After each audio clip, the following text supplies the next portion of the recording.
May mga nilalang na pilit na nanggagambala sa mga tao dahil sa inggit at galit para lang makapaminsala sa gusto nilang biktimahin. Sila ang mga nilalang na walang mga pakundangan at kailangang puksain upang magkaroon ng matiwasay at mapayapang pamumuhay. Magandang araw sa iyo, Sir Eric, at sa mga tagapakinig.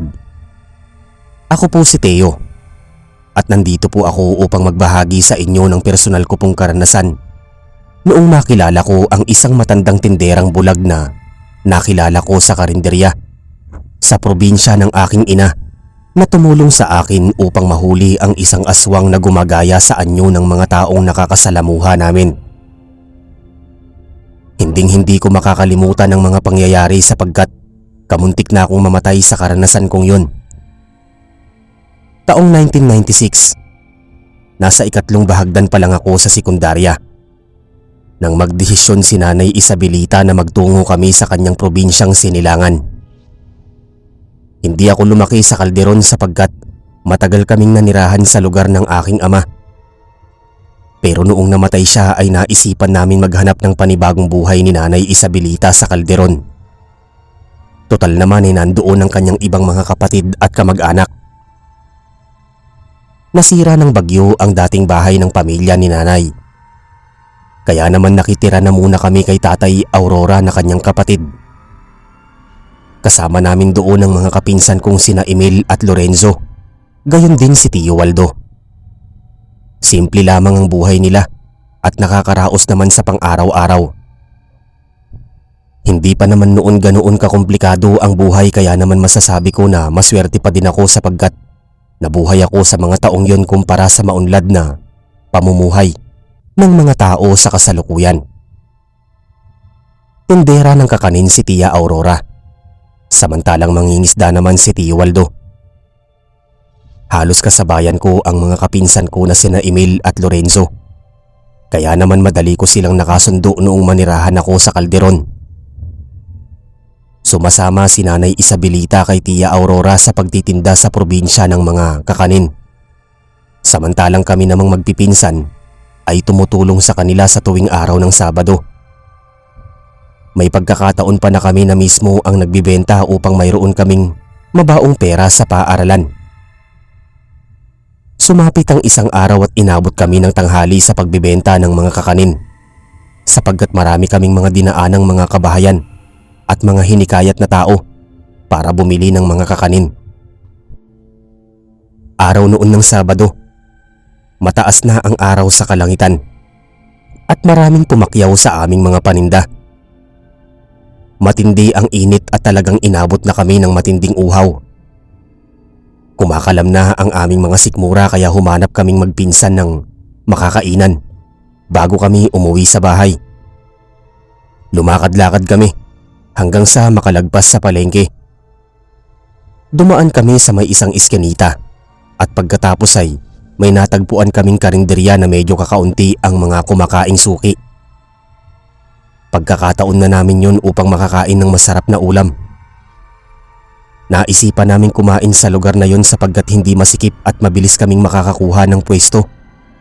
Kaya nagmadali na kaming makarating doon subalit nang malapit na kaming makapasok sa loob ay mayroong ilang kalalakihang lumingon sa amin at kita ko na masasama ang tingin nila sa amin habang kumakain.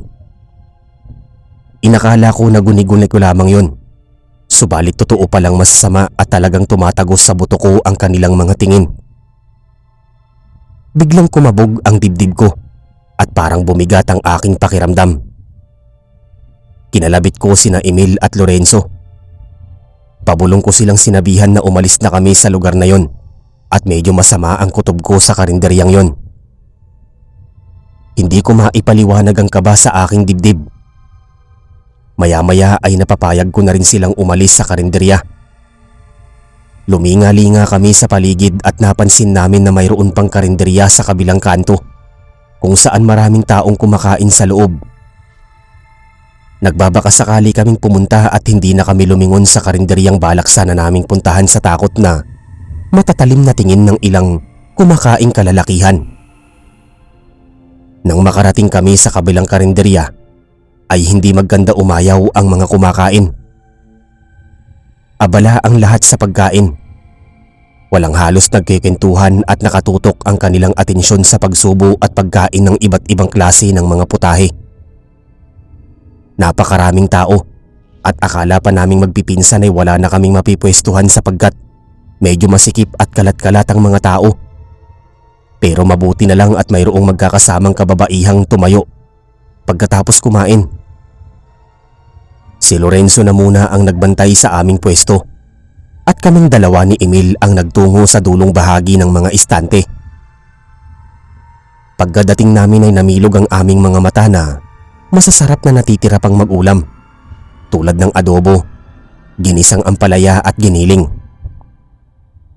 Bumungad sa amin ang tindera na mukhang nasa 40 mahigit na ang edad at kapansin-pansin na bulag ito, pero malakas ang kanyang pakiramdam at pagkilos na tila nakakakita. Tinanong niya kami kung anong gusto naming orderin na pagkain. Mautal-utal akong nagsalita at pumili kami ni Lorenzo ng tig-iisang adobong baboy, ginisang ampalaya at giniling. Maya-maya pa ay mayroong lumitaw na morenang dalaga sa likuran ng matandang babae. Mapupungay ang kanyang mga mata. Matangos ang ilong at natural na papula ang labi. Meron din siyang beloy sa tigkabilang pisngi. Narinig ko ang matandang tindera na tinawag niyang Anastasia ang naturang dalaga at nabanggit ang aming mga inorder. Inutusan niya itong humalili na muna sa kanya at magluluto pa siya sa kusina para sa iba pang ulam sapagkat maaaring marami pang dumating na suki sa karinderya. Sumang-ayon naman ang dalaga pero bago pa umalis ang matanda ay bumalik siya sa kanyang pwesto at kinausap ako. Huwag ko daw tititigan ng kanyang apo at baka matunaw. Humagalpak sa pagtawa si Lorenzo. Halos mamula naman ako sa sobrang hiya. Hindi ako makapagsalita sa matinding hiya at kaba. Kung pwede lang sana akong maglaho mula sa aking kinatatayuan para makatakas ako sa ganoong sitwasyon ay sana nagawa ko na. Matapos nun ay umalis na ang matandang bulag na tindera sa aming harapan at naiwan na lamang si Anastasia na nagsisilbi sa aming dalawa sa pagbibigay ng tray na mayroong mga ulam at kanin. Naglakas loob akong magtanong sa dalaga ukol sa kanyang lola. Hindi naman masamang magtanong at saka inisip ko na munang mabuti lahat ng mga sasabihin ko. Tinanong ko kung likas ba talaga itong masungit sa mga bumibili at kumakain sa karinderya. Napangisi si Anastasia at humingi sa amin ng paumanhin. Sadyang may pagkakataong mataray at suplada si Lola String pero mabait daw ito at maasikaso, lalo na sa mga suki niya sa karinderya. Napangiti naman ako sa kalambingan ni Anastasia at pagkatapos ay nagpasalamat na kami sa kanya bago nagtungo sa upuan. Biniro-biro pa ako ni Lorenzo at sinabihan pa akong palos at mahilig kumain ng kalabasa. Napakatalas daw ng mata ko sa magagandang babae. Talagang napakatapang ko daw magkagusto sa apo ng matandang tindera sa karinderya. Madali ko pa daw itong nabola. Kaya marahil ay nagbabalak na daw akong dumiskarte dito. Siniko ko siya at sinabihang wag masyadong maingay at baka marinig kami ng masungit na matandang tindera. Nabanggit ko sa kanya na mukhang tinamaan ako sa magandang dalaga. Pero mahihirapan ako dito sapagkat may kasungitan ng lola nito. Hindi nagtagal ay nilantakan na namin ang mga pagkain. Simot sarap at talagang busog na busog kami sa ulam. Masarap pala ang mga lutuin sa karinderyang yon. Tumayo kaming magpipinsan at kumuha ng baso na paglalagyan ng tubig galing sa pitsel. Pagkatapos naming makainom ay nagtungo kami sa dulong bahagi at eksaktong ang matandang tindera ang humarap sa amin. Magalang akong humingi ng paumanhin sa kanya at nabanggit ko na lang na humanga ako sa kagandahan ng kanyang apo. Hindi ko inaasahang tinapik niya ako sa balikat at sinabing nagbibiro lamang siya at wala siyang intensyon na pagsungitan ako.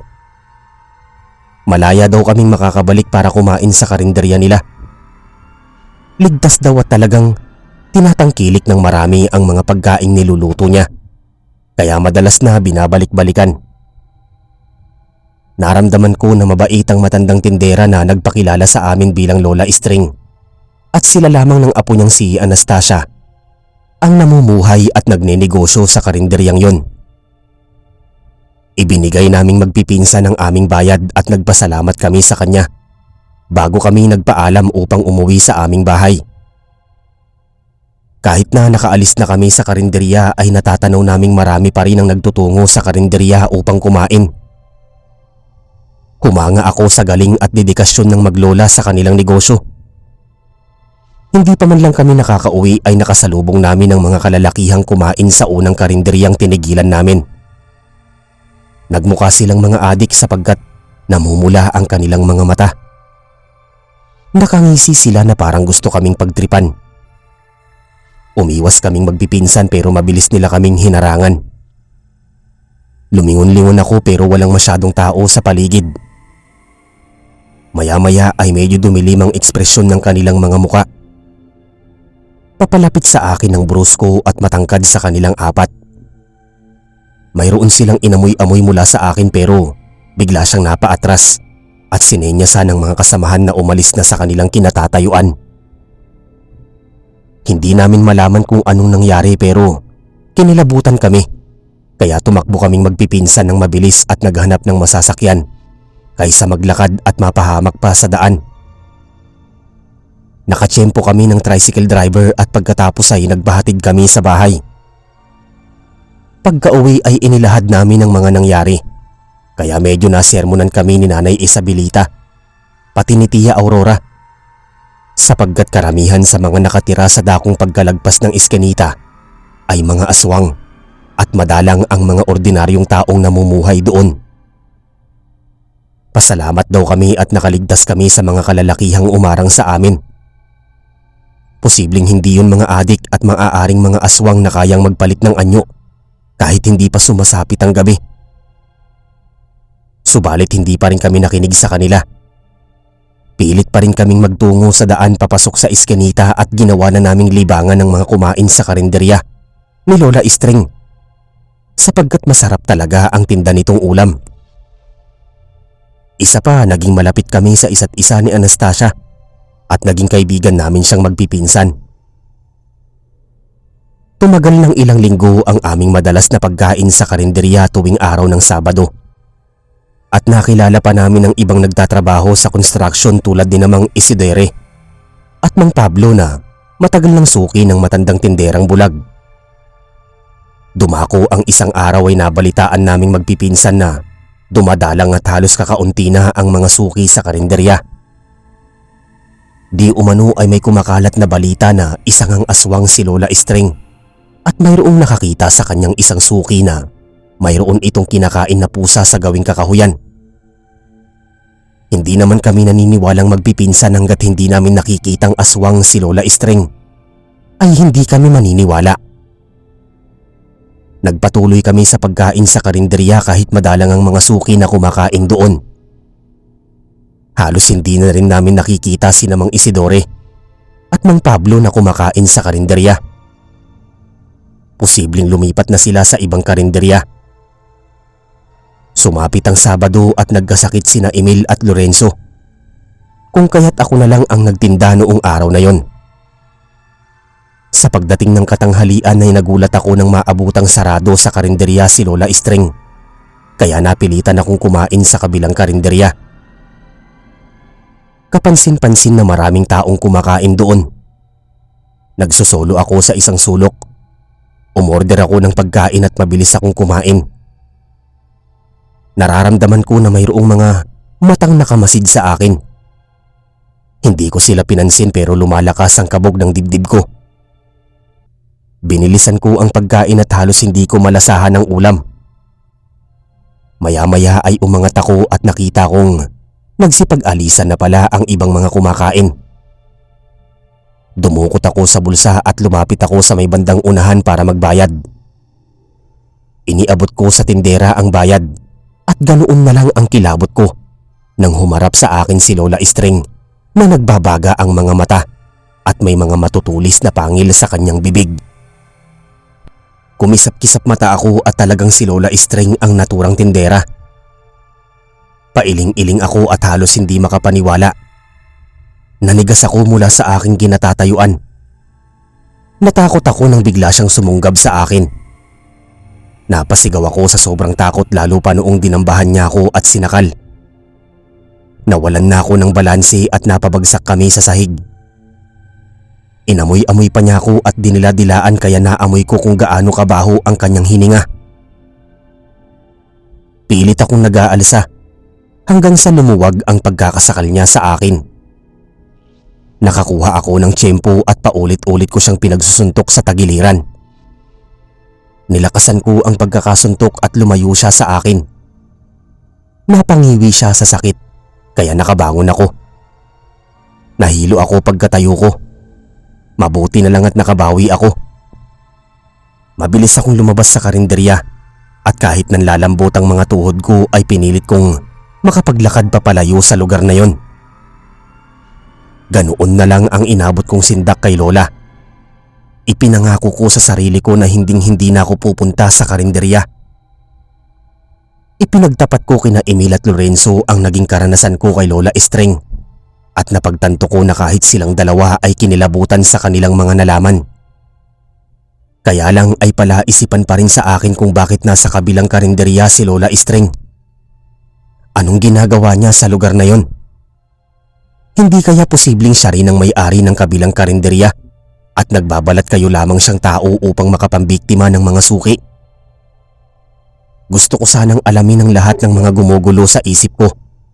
Pero pinipigilan ko ang aking sarili na bumalik sa karinderya at baka sa susunod ay mamatay na ako at hindi na makabalik sa bahay.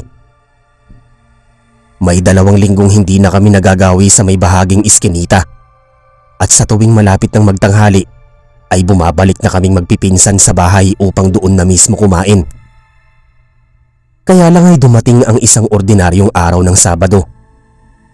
Hindi kami nagtinda ng kakanin.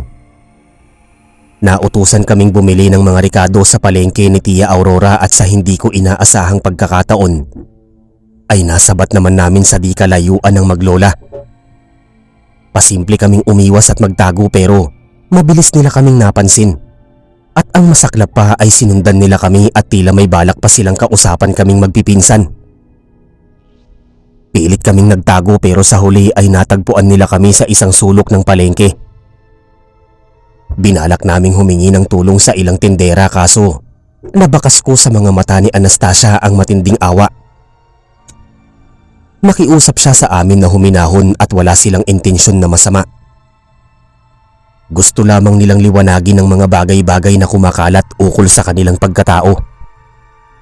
Humanap kami ng lugar na pwede naming pribadong pag-uusapan ang mga pangyayari at siguradong kapag maraming nakarinig at nakaalam ng tungkol sa mga aswang ay tiyak na magkakagulo sa palengke.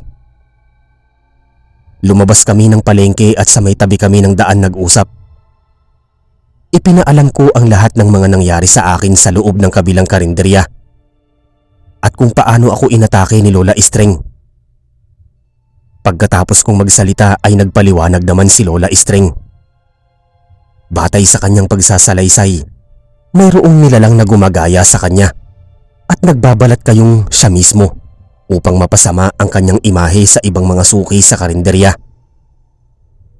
Matagal nang may namumuong inggit ang nilalang at wala yung iba kundi ang tindera sa kabilang karinderya na nagngangalang Aling Solidad. Sa katunayan ay isa itong aswang at may kakayahan siyang magpalit anyo.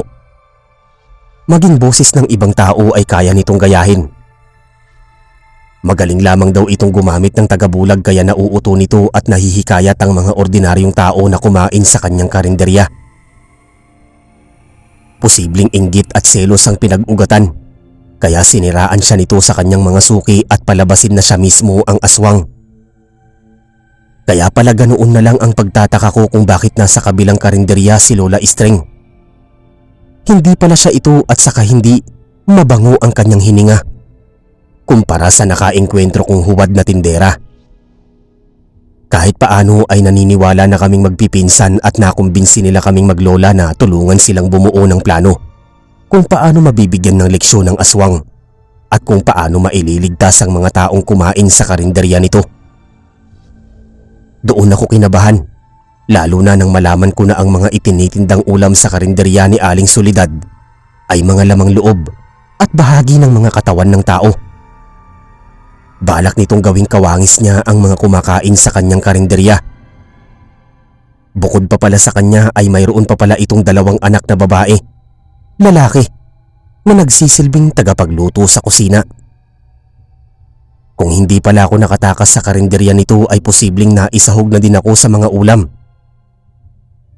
Bumuo kami ng plano at pinagtapat pa sa akin ni Lola Istring na dati-rati pa siyang pumupuksa ng mga aswang at may kakayahang angkan na pagsabak sa mga labanan sa mga aswang. Sa madaling sabi ay mandirigma si Lola Istring noong kapanahunan niya.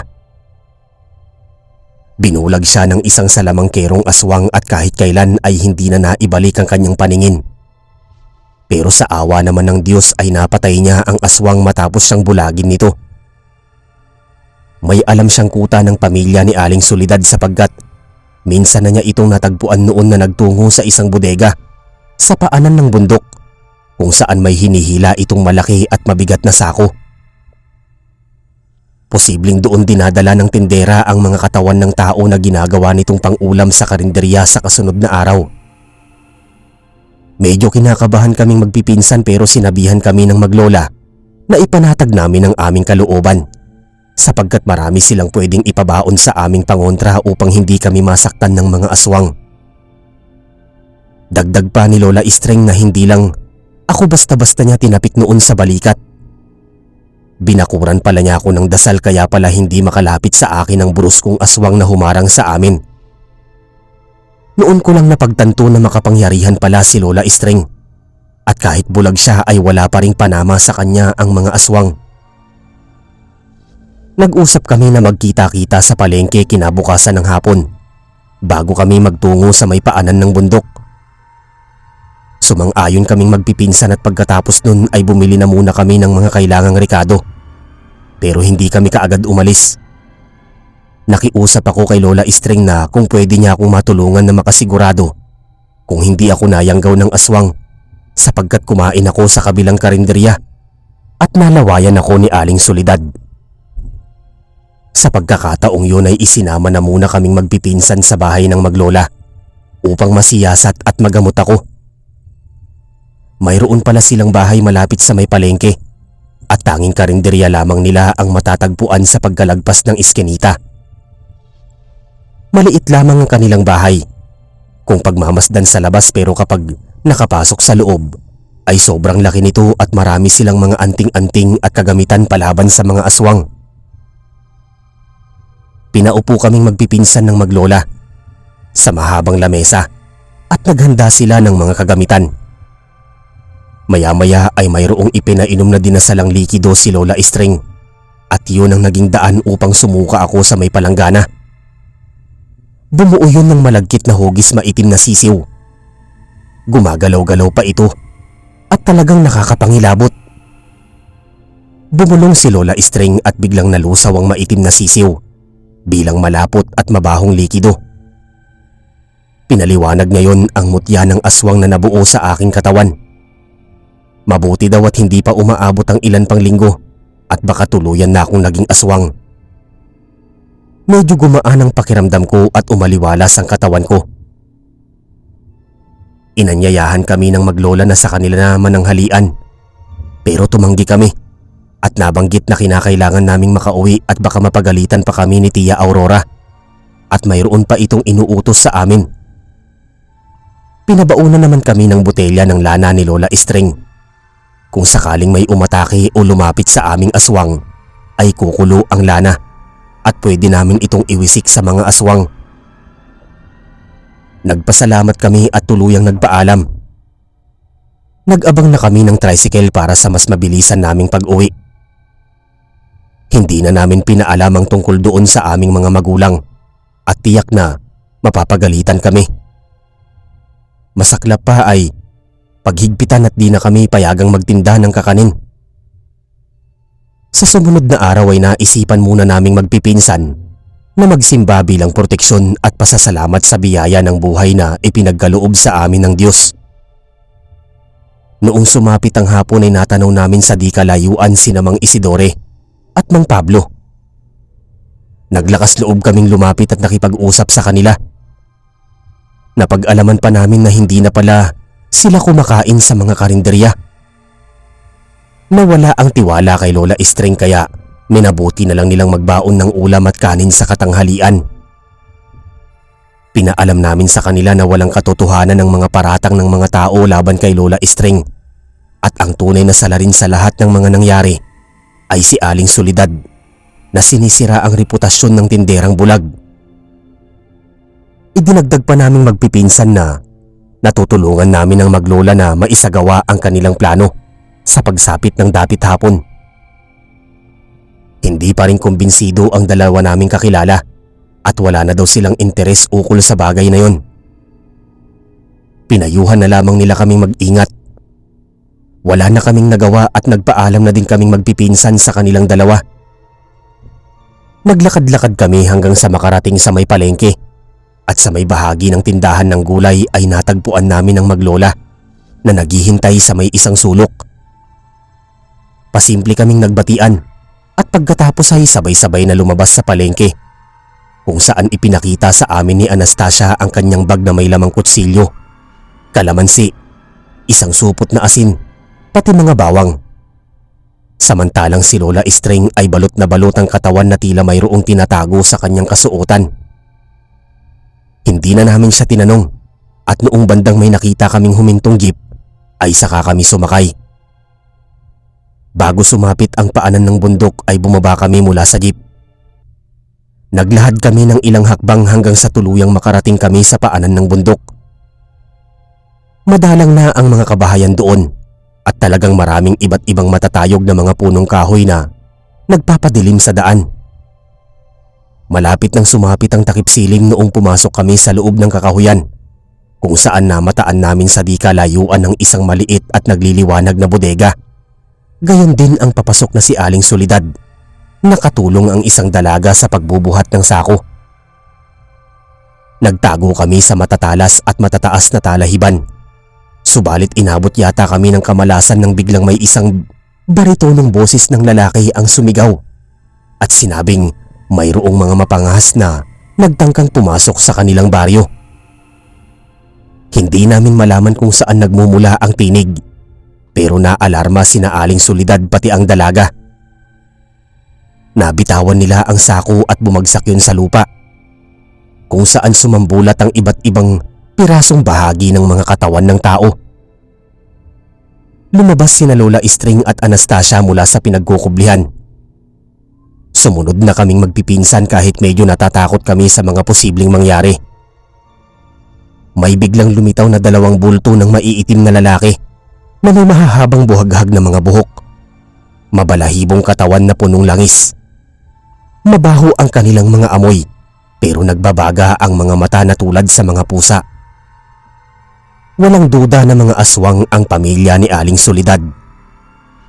Umatake ang dalawang lalaking aswang sa maglola at ganoon na lang ang gulat naming magpipinsan nang biglang hugutin mula sa kasuotan ni Lola Estring ang halamang makabuhay.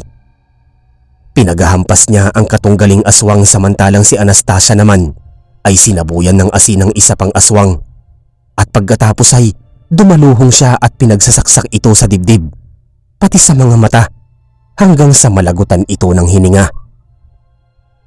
Bumilib ako kay Lola Estring sapagkat kahit bulag siya ay napagtagumpayan niyang mapatay ang katunggaling aswang gamit ang halamang makabuhay. Gayon din ang sinasambit niyang orasyon. Bumagsak sa lupa ang aswang na puno ng mapupulang mga latay ang buong katawan at umuusok-usok pa ito. Lumingon kami at bigla namang may dumaluhong sa aming isang babaeng aswang. Hubad ang katawan nito na napupuno ng makikintab na langis. Mabalasik ang mga mata at mahaba ang dila. Itinulak nito ng pagkalakas-lakas si Emil kaya napahampas sa katawan ng punong kahoy, habang si Lorenzo naman ay pilit na nakipagbuno. Kaso malakas ang puwersa ng naturang aswang.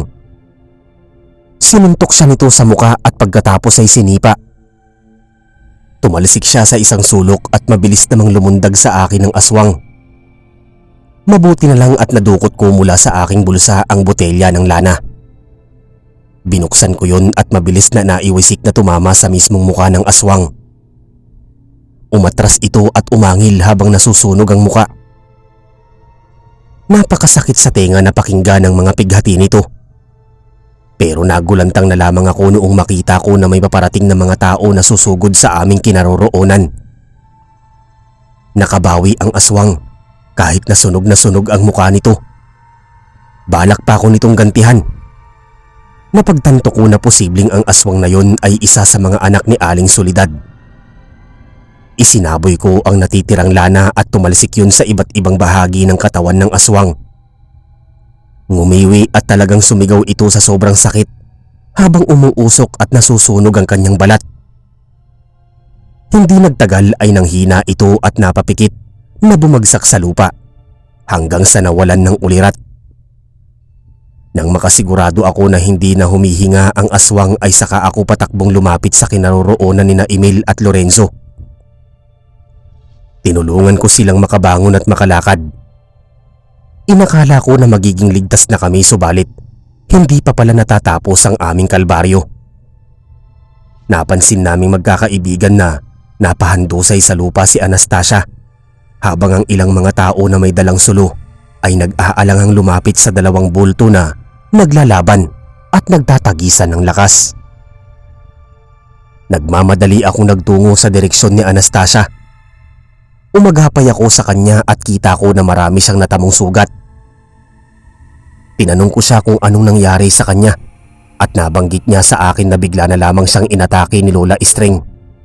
Pero nakakasigurado siya na hindi yun ang kanyang lola at maaaring isa itong huwad upang linlangin siya. Inalalayan ko siya patungo sa kinatatayuan nila Emil at Lorenzo. Namilog ang aking mga mata nang matagpuan ang dalawang matandang naglalaban. Parehas silang nagtataglay ng muka at katawan ni Lola String.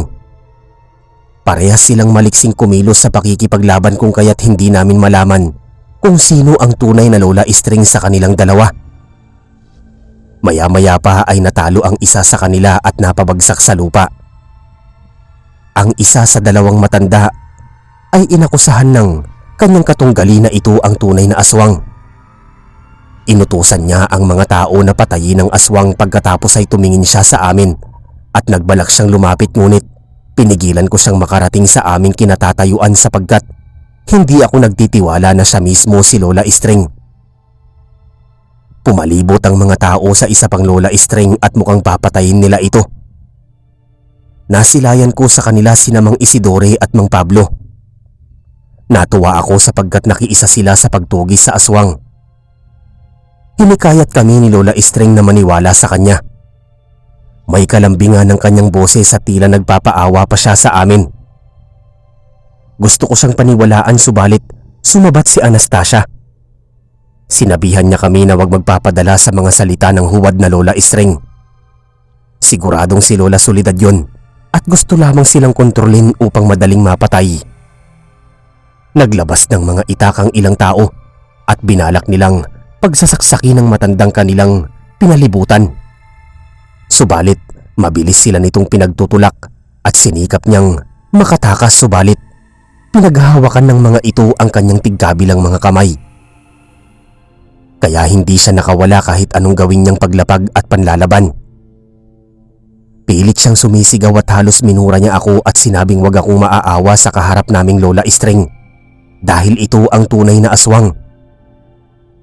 Hinawakan kong mabuti ang botelya at nakita ko na may natitira pa palang lana yon. Nagkatinginan kami ni Anastasia at nagkasundo ang aming mga mata upang sumang-ayon sa isa't isa. Isang bagay ang tumatakbo sa isip namin. Kailangan naming lumaban at gamitin ang kutsilyo pati ang lana upang malaman kung aswang o hindi ang kaharap naming Lola String. Umakto ako na naniwala sa matanda at hinayaan ko siyang lumapit sa amin pero patago naming inihanda ang aming mga sandata para sa nalalapit naming pakikipaglaban. Hinintay namin siyang lumapit pa sa amin ng ilang hakbang. Iwinaksi niya ang kanyang mga kamay at akmang yayakap sa amin nang bigla kong isinaboy ang natitirang lana sa mukha nito.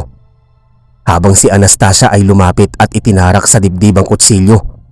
Pagkatapos ay isinaboy niya sa katawan nito ang natitirang asin at ikinuwintas ang dala niyang bawang na nakakwintas. Umangil si Lola String at unti-unting nagbago ang anyo bilang si Aling Soledad. Napamulagat ang mga tao at binitawan nila ang tunay na Lola String habang nakapanood sa nasusunog na aswang. Natigalgal kaming magpipinsan. Nakabawi lamang kaming lahat matapos malagutan ng hininga ang aswang. Humingi ng paumanhi ng mga tao kay Lola String sa hindi pagtitiwala dito at pagkatapos ay inalalayan siyang makarating sa aming kinaroroonan. Yumakap ng mahigpit si Anastasia kay Lola String at pagkatapos ay humarap sila sa amin. Ngumiti sa akin si Lola String. Binati niya ako at sinabing humanga siya sa aking katapangan. Hindi ako nagpadala sa aking damdamin at hindi ko daw hinayaang lokohin ako ng isang aswang. Lumakas ang loob ko at pakiramdam ko ay tumaba ang puso ko sa kagalakan. Malaki din ang utang na loob ko kay Lola String dahil malaki ang naiambag niya para mailigtas ang mga buhay naming magpipinsan sa kamay ng mga aswang. Maya-maya pa ay kinausap ni namang Isidore at Mang Pablo si Lola String. Humingi siya ng malaking kapatawaran sa paniniwala nilang aswang ito at hindi nagpadala sila sa sabi-sabi ng ibang tao. Hindi nila hinayaang marinig o malaman ang buong katotohanan bago nila hinusgahan ang pagkatao ni Lola String. Sa puntong yun ay nagsalita ang bulag na matandang tindera. Lakas loob niyang sinabi na walang paligoy-ligoy na madaling mauto ang mga tao dahil sa paniniwala sa mga sabi-sabi o haka-haka. Hindi muna sila sumangguni sa mismong taong gusto nilang malaman ng katotohanan. Nakikiayon sila sa sasabihin ng iba at wala silang sariling paninindigan. Sana man lang daw sa mga susunod na panahon ay magawang talasan ng mga tao ang kanilang paningin at wag basta maniniwala sa mabulaklak at matatamis na pananalita ng sino mang mga taong hindi nila lubusang kilala upang hindi sila mahulog sa patibong. Medyo nahiya ang mga tao sa kanilang mga nagawang kasalanan. Nangako sila kay Lola String na hindi na mauulit ang kanilang mga kapalpakan sa buhay. Bagay na tinanggap naman ng matanda. Lumalalim na noon ang gabi kaya naman nagkaisa na kaming umuwi at bumalik sa aming lugar. Tiyak na nag-aalala na sa amin ng mga magulang namin. Matagal pa kaming nagkausap-usap ni Lola String at Anastasia bago kaming umuwing magpipinsan sa bahay. Lalo na akong nagkaroon ng malakas na determinasyon sa aking sarili na huwag matakot sa anumang masasamang elemento sa tulong ni Anastasia sa pagbibigay niya ng mga payo na pampalakas ng aking loob. Pakiramdam ko pa ay unti-unti na ring nahuhulog ang loob ko sa kanya. Pero syempre hindi pa yun masyadong pinapahalata sapagkat alam kong aasarin na naman ako ng aking mga kapinsan at ipagpipilitan nilang manligaw ako kay Anastasia. Hindi rin naman kami nagtagal sa bahay ni Lola String at nagtungo na kami sa bahay. Masakit sa tenga ang paninermon sa amin ng mga magulang namin. Napakahabang lintanya at katakot-takot na pamimingot ang inabot namin bago pa sila kumalma at nakinig ng mabuti sa mga ikinuwento namin sa kanila tungkol sa aming pakikibaka sa mga aswang. Ayaw pang maniwala sa amin ni Tio Waldo. Nag-iimbento lamang daw kami ng kwento para hindi kami mabugbog. Hindi naman namin siya pinilit na maniwala sa amin. Kaya matapos naming makapagsalaysay ay hinikayat na muna kami ni Nanay Isabelita na kumain ng hapunan at baka nalilipasan na daw kami ng gutom. Sa kasunod na araw ng Lunes ay nagmukha kaming mga bayaning magpipinsan sa aming mga kaklase nang malaman nila buhat sa amin ang aming mga naging karanasan sa mga aswang at kung paano napatay ang nagpapanggap na bulag na tindera sa karinderya. Hangang-hanga ang mga kamag-aral namin sa aming mga katapangan sa pakikipaglaban. Tumigil lamang ang kwentuhan noong dumating na ang aming guro at nagsimula na ang panibagong klase. Pagka-uwi namin sa bahay ay nagulat kami na makitang maagang umuwi si Tio Waldo, buhat sa laot. Ipinabatid niya sa amin na kumalat na pala sa buong kalderon ang pagkamatay ng mga anak ni Aling Soledad at nagsarado na ang karinderya nito.